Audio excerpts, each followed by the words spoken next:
Sean Patrick Dumpa, a 28-year-old deaf gay man from Cavite City, tested HIV positive in 2023. Then and now, he said that dealing with HIV is a never-ending challenge for people like himself. Deaf-specific HIV materials are hard to come by.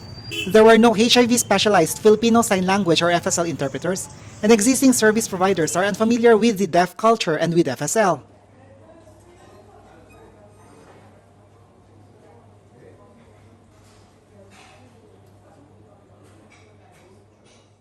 This confusion was among the reasons that led to Sean stopping using his antiretroviral medicines for approximately a year, at least until he got so sick he was forced to restart taking ARVs again.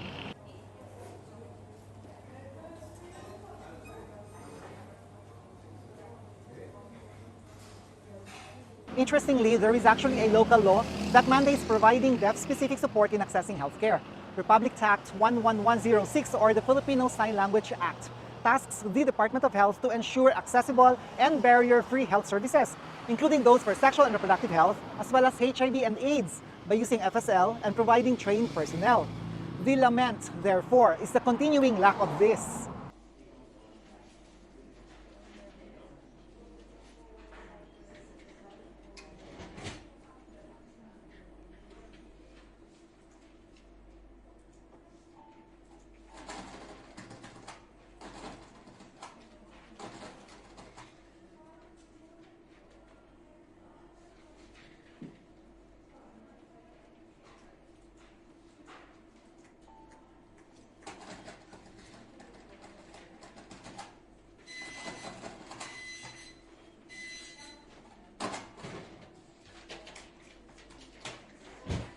The HIV prevalence rate among deaf people is said to reach 4%, which is not dissimilar to the prevalence rate in the general population.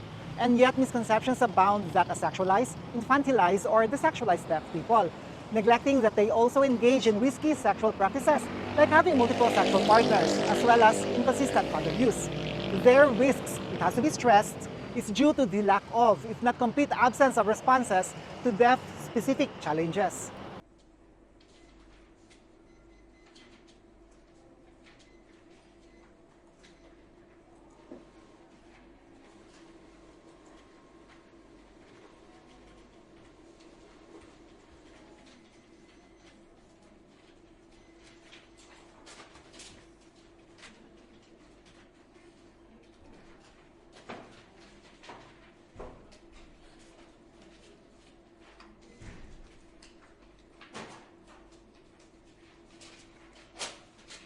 Sean is open about his HIV status, and he's fortunate that his family has been supportive of him.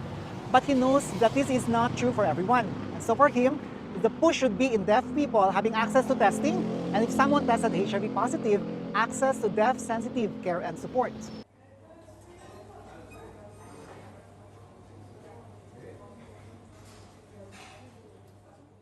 For Disney, both the government and civil society should do better.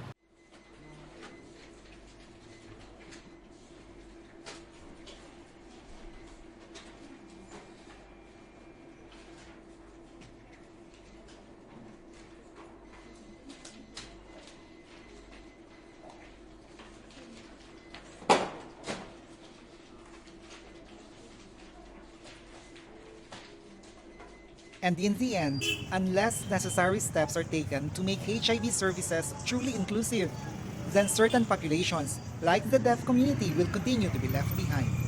This is Michael David Tan for Outrage Magazine.